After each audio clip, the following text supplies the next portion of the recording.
ابر کرم چینل کے ناظرین و سامعین السلام علیکم۔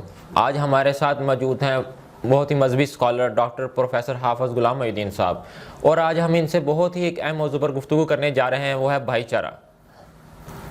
ڈاکٹر صاحب، آپ نے 92 نیوز چینل پر ایک پروگرام کیا تھا سورہ یوسف کی روشنی میں، حضرت یوسف علیہ السلام کا اپنے بھائیوں کے ساتھ کیا حسن سلوک تھا، اس بارے میں تھوڑی سی روشنی ڈال دیں۔ بہت عمدہ آپ نے سوال کیا ہے۔ حضرت یوسف علیہ السلام کا اپنے بھائیوں کے ساتھ حسن سلوک، اس موضوع کو پڑھنا وقت کی ضرورت ہے۔ آج ہمارے گھر گھر میں تفریق ہے، لڑائی ہے، حسد ہے، بھائیوں کے مابین بغض ہے، چھوٹی چھوٹی باتوں پہ ایک دوسرے کے خلاف مرنے مارنے پہ چلے جاتے ہیں۔ قرآن ہمیں یہ روشنی عطا کرتا ہے۔ حضرت سیدنا یوسف علیہ السلام کے وہ بھائی جنہوں نے انہیں کنویں میں اتارا تھا، ان کے لیے انہوں نے ان کے کپڑے تک، قمیض تک چھین لی تھی، گھر سے بے گھر کر دیا تھا اور مصر بھیجنے کے سبب بنے۔ اس کے باوجود جب ان پہ مشکل وقت آیا، حضرت سیدنا یوسف علیہ السلام کریم ابن کریم، سخیوں کے سخی، آپ نے اپنے بھائیوں کو غلہ بھی دیا اور غلے میں ان کے پیسے بھی ڈال دیے، پھر انہیں سینے سے بھی لگایا، اور جب پہچان لیا تو اس وقت آپ کا رویہ اور حسن سلوک کیا تھا؟ آپ نے فرمایا لا تثریب علیکم الیوم، آج تم پہ کوئی پوچھ گچھ نہیں۔ بلکہ جب حضرت جناب سیدنا یعقوب علیہ السلام، والد گرامی حضرت یوسف علیہ السلام، وہ آئے تو بھائیوں نے مل کر ابا جی سے کہا کہ ابا جی، ہم نے جو کیا تھا اس پہ پشیمان ہیں، آپ ذرا ہمیں معافی لے دیں، سفارش کریں۔ تو حضرت یعقوب علیہ السلام نے جب حضرت یوسف علیہ السلام سے کہا کہ بیٹا یہ بھائی ہیں معافی کے لیے، تو حضرت یوسف علیہ السلام نے عرض کیا ابا جی نہ، ایسی بات نہ کریں، ان کا میرے پاس آ جانا ہی کافی ہے۔ قد احسن بی، اللہ نے یہ تو مجھ پر احسان فرمایا، اللہ پاک نے، اذ اخرجنی من السجن، مجھے جیل سے آزاد کیا، نکالا، اذ احسن بی، قد احسن بی اذ اخرجنی من السجن وجاء بکم من البدو، اور بھائیوں کو میرے پاس لے آیا، تم سب کو میرے پاس لے آیا۔ یعنی مجھے جانا چاہیے تھا مگر خود یہ آ گئے، اب اس سے بڑی کیا بات ہے؟ یعنی بھائیوں سے معافی بھی نہیں منگوائی، نہیں، بلکہ ساتھ ایک خوبصورت اسلوب جو قرآن یہاں بتاتا ہے، آپ نے کہا من بعد ان نزغ الشیطان بینی و بین اخوتی، ابا جی میرے بھائیوں کی غلطی نہیں ہے، یہ تو شیطان نے ہمارے درمیان تھوڑی تفریق کروا دی تھی، شیطان کا گناہ ہے، ان کا نہیں ہے۔ یعنی ان کی اس خطا کو بھی شیطان کی طرف منسوب کر دیا، اور یعنی انہیں احساس کمتری سے بھی بچا لیا، بھائیوں کو معاف بھی کیا، احساس کمتری سے بھی بچایا، اور پھر معاف بھی کیا، اور پھر اس کے ساتھ کیا کیا؟ انہیں محلات بھی بنا کر دیے، سارے بھائیوں کو الگ الگ محلات بنا کر ساری زندگی ان کا خرچ بھی افورڈ کرتے رہے۔ آج کے دور میں بھائیوں کو چاہیے حضرت جناب سیدنا یوسف علیہ السلام کی سیرت سے یہ روشنی حاصل کریں، بھائیوں کے ساتھ محبت سے پیش آئیں، اخوت سے پیش آئیں، چھوٹی چھوٹی معاملات میں لڑائیاں نہ کریں، بجلی کے بل دینے پہ آپس میں ایک دوسرے کے ساتھ تلخ کلامی ہو جاتی ہے، معاملات بنتے ہیں، ایسا نہ کریں، بلکہ دوسروں پہ خرچ کریں۔ حضرت یوسف علیہ السلام نے اپنے بھائیوں کو معاف بھی کیا، ان پہ خرچ بھی کیا، اور کبھی احسان بھی نہیں کیا، اور اس کا نتیجہ یہ نکلا کہ آج کائنات میں حضرت جناب یوسف علیہ السلام کے نام سے نہ صرف پوری سورہ موجود ہے، بلکہ مصطفیٰ کریم صلی اللہ علیہ وسلم بھی ان کا تذکرہ محبت اور پیار کے ساتھ کرتے ہیں۔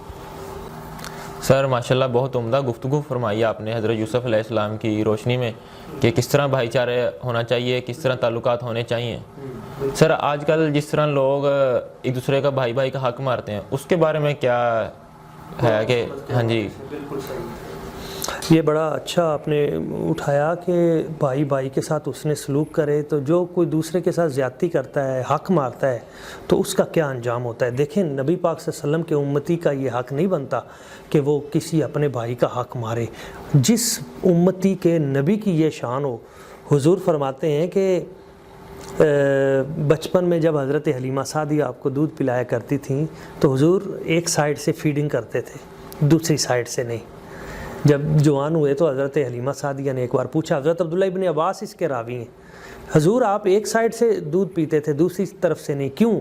تو حضور نے فرمایا اس لیے میں دوسری سائیڈ سے دودھ نہیں پیتا تھا کہ میرا ایک اور رضائی بھائی بھی تھا، تو وہ اس کا حق تھا، میں نے اس کا حق تلف نہیں کیا۔ یہ سیرت ہے ہمارے نبی پاک صلی اللہ علیہ وآلہ وسلم کی۔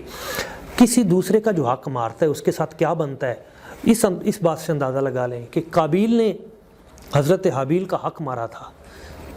آدم علیہ السلام کے 2 بیٹے تھے، بیٹے اور بھی تھے، لیکن میں جن کی بات کر رہا ہوں قابیل اور حضرت حابیل۔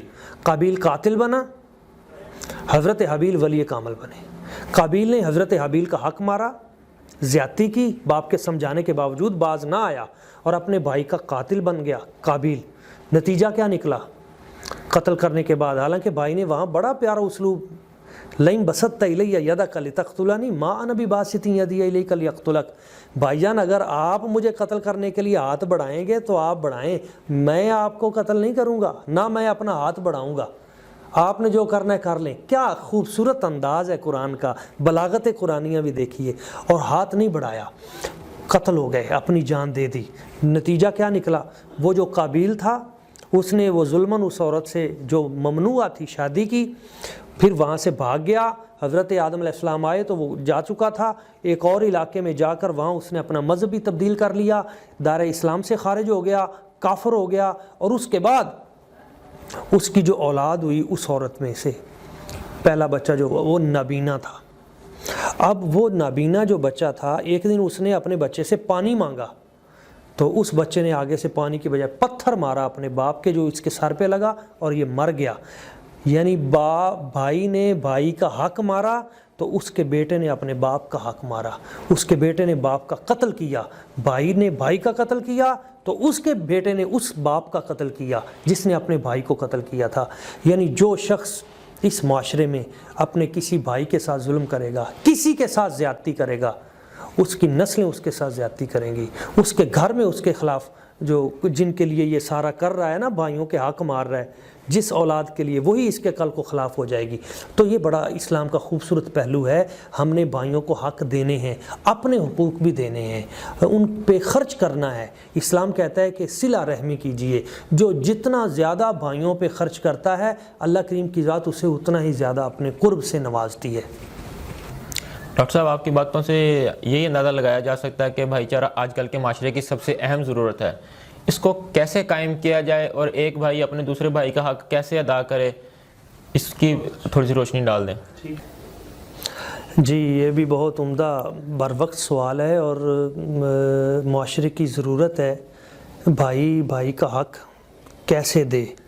پہلی چیز تو یہ ہے کہ ہم وہ مدنی اسلوب اپنے پیش نظر رکھیں جو مدینہ طیبہ کی سرزمین سے ہمیں ملتا ہے کہ المسلم اخو المسلم، عام جو مسلمان ہے وہ بھی بھائی ہے اس کے ساتھ، اور جو خونی رشتے والا بھائی ہے اس کے ساتھ تو ایکسٹرا ہم نے محبت، پیار، اخوت اور عقیدت کا اظہار کرنا ہے۔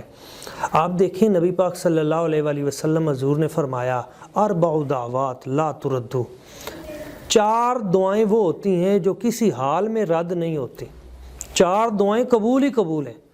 یعنی پہلی دعا ہے دعوت الحاج حتیٰ یرجع، حاجی جب دعا کرنے کے لیے جاتا ہے تو جب تک واپس نہیں آتا اس کی دعا قبول ہی قبول ہے۔ دوسرا ہے دعوت المرید حتیٰ یبرأ، مریض مرض کے حالت میں جب وہ کسی کے لیے دعا کرتا ہے تو وہ قبول ہی قبول ہے۔ دعوت الغازی حتیٰ یستر، مجاہد فی سبیل اللہ، وہ اس رستے میں جب تک وہ کامیاب نہیں ہو جاتا، رستے میں وہ جو بھی دعا کرے گا اس کی دعا قبول ہی قبول ہے۔ اور چوتھی اور آخری دعا دعوت الاخ لاخیہ بظاہر الغیب، بھائی کی بھائی کے لیے دعا اس کی غیر موجودگی میں، یعنی اس کے سامنے نہیں، اس کی غیر موجودگی میں جو دعا کی جاتی ہے وہ قبول ہے۔ اور حضور نے فرمایا اسرع ہذہ دعوات، ان تمام دعاؤں میں یہ جو 4 دعائیں میں نے بیان کی ان میں سب سے زیادہ تیزی اور جلدی کے ساتھ جو دعا قبول ہوتی ہے، حضور نے فرمایا دعوت الاخ لاخیہ، وہ بھائی کی بھائی کے لیے دعا ہے۔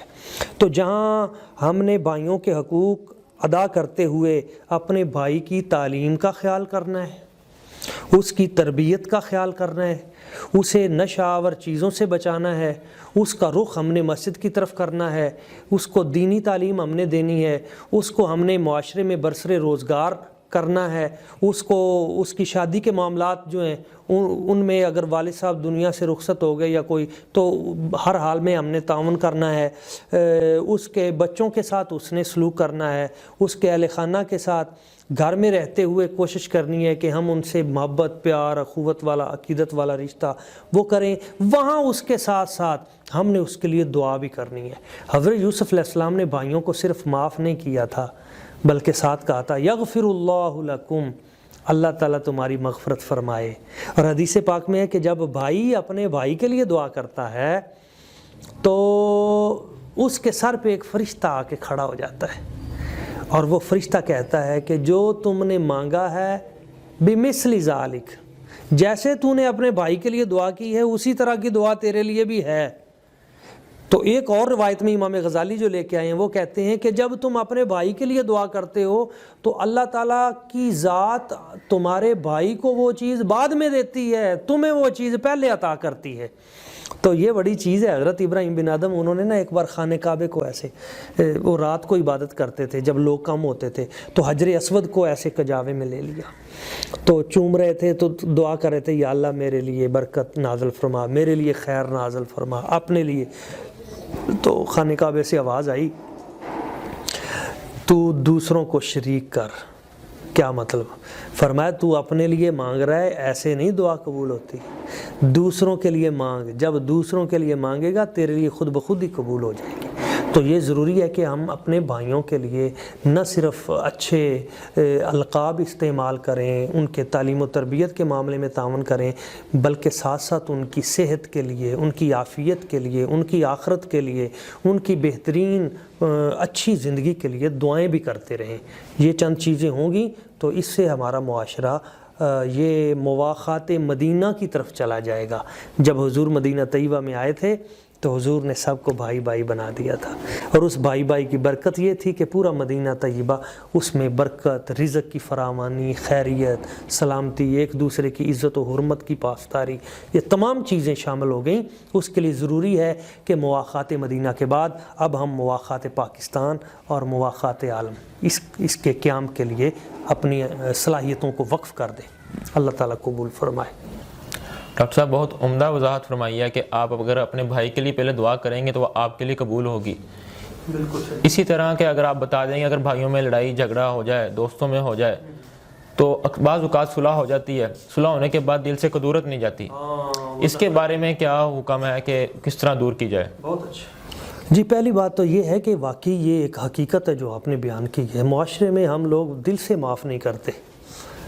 ویسے صلح ہو بھی جاتی ہے، اصولاً ہونا یہ چاہیے کہ ہم دل سے معاف کریں۔ پھر وہ جو حضرت یوسف علیہ السلام کا اسلوب ہے کہ پھر اس کی مغفرت کے لیے دعا بھی کریں، پھر اس کی نسلوں کے لیے دعا کریں، یہ ہونا چاہیے۔ دیکھیں نبی پاک صلی اللہ علیہ وآلہ وسلم، آپ کی سیرت ہمارے لیے روشن مثال ہے۔ حضور کے سرکار نے اپنے بھائی حضرت مولا علی شیر خدا کو جب بھائی کہا انت اخی فی الدنیا والآخرہ، تو پھر کیسے خیال کیا، یہاں تک کہ جب بھی غزوے کے لیے بھیجتے تھے، اپنا کسی بھی جنگ کے لیے، تو حضور دعا کرتے تھے اللہم لا تمتنی حتی ترینی علیہ، یا اللہ مجھے اس وقت تک موت نہ دینا جب تک میں اپنے بھائی علی کا چہرہ دوبارہ نہ دیکھ لوں، یعنی اس کی زندگی کی خواہش رکھنا۔ اسی طرح حضرت عباس، حضرت جعفر، حضرت عثمان، حضرت عبداللہ، یہ حضرت امام حسین کے بھائی ہیں جو حضرت فاطمہ ام البنین سے ہیں۔ حالت جنگ میں جس وقت ان کے لیے شمر لیٹر لے کے آ گیا کہ آپ چاروں بھائیوں کو اجازت ہے آپ چلے جائیں، آپ کے لیے رہائی کا میں عبداللہ بن زیاد، عبید اللہ بن زیاد سے پروانہ لے آیا ہوں، تو چاروں بھائیوں نے کہا تھا نہیں، ہم امام حسین کے ساتھ جئیں گے، ان کے ساتھ شہید ہوں گے، یہ ہمارے امام بھی ہیں، یہ ہمارے مقتدا بھی ہیں، پیشوا بھی ہیں۔ تو بھائیوں نے بھائیوں کا ساتھ دیا، پیچھے نہیں ہٹے۔ آج یہ جو حسد ہے سوچنا چاہیے، اصل میں یہ ساری حسد کی کار فرمائیاں ہیں۔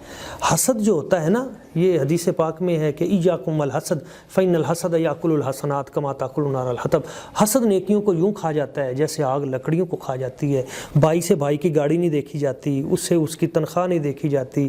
ایک بھائی جو ہے وہ اربوں پتی ہے، دوسرا مکان کرائے پہ لے کے بیٹھا ہے، اس سے کرایہ نہیں پورا ہوتا۔ یہ قابل افسوس ہے، اور یہ اس لیے ہے کہ یہ اللہ کی ذات پہ توکل نہ ہونا ہے۔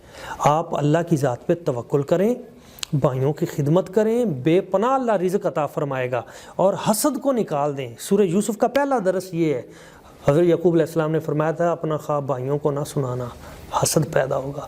تو اس حسد کو ہم نے اپنی جڑ سے نکالنا ہے، اپنے دل سے نکالنا ہے، یہ نکل جائے گا بھائیوں کے اندر اتفاق و اتحاد آ جائے گا۔ اور دوسری چیز یہ ہے، حسد اس لیے پیدا ہوتا ہے کہ اس کے پاس یہ نعمت کیوں ہے، میرا بھائی اس کا مکان اتنا اونچا کیوں ہے۔ بھائی جب آپ کو یہ یقین آ جائے کہ اس کے پاس جو نعمت ہے یہ اللہ کی عطا کردہ ہے اور رب کی تقسیم پہ راضی ہو جائیں، بات ہی ختم۔ تو سب سے بڑا پرابلم یہ ہے کہ ہم اللہ کریم کی تقسیم پہ راضی نہیں ہیں، اور یہ بہت بڑا ظلم ہے۔ رب کی تقسیم پہ راضی ہو جائیں، آپ کا دل بھی پرسکون ہو جائے گا۔ آپ کا یہ جو بلڈ پریشر، یہ جو بڑے بڑے امراض ہمیں جکڑے ہوئے ہیں، آپ اللہ کی تقسیم پہ راضی ہو جائیں، آپ کی بیماریاں دور ہو جائیں گی، آپ کو اللہ تعالیٰ شفا عطا فرما دے گا۔ ماشاءاللہ ڈاکٹر صاحب بہت ہی عمدہ گفتگو فرمائی بھائی چارہ کے متعلق۔ اللہ تعالیٰ سے دعا ہے کہ اللہ تعالیٰ اس پر ہمیں عمل کرنے کی توفیق عطا فرمائے۔ آمین۔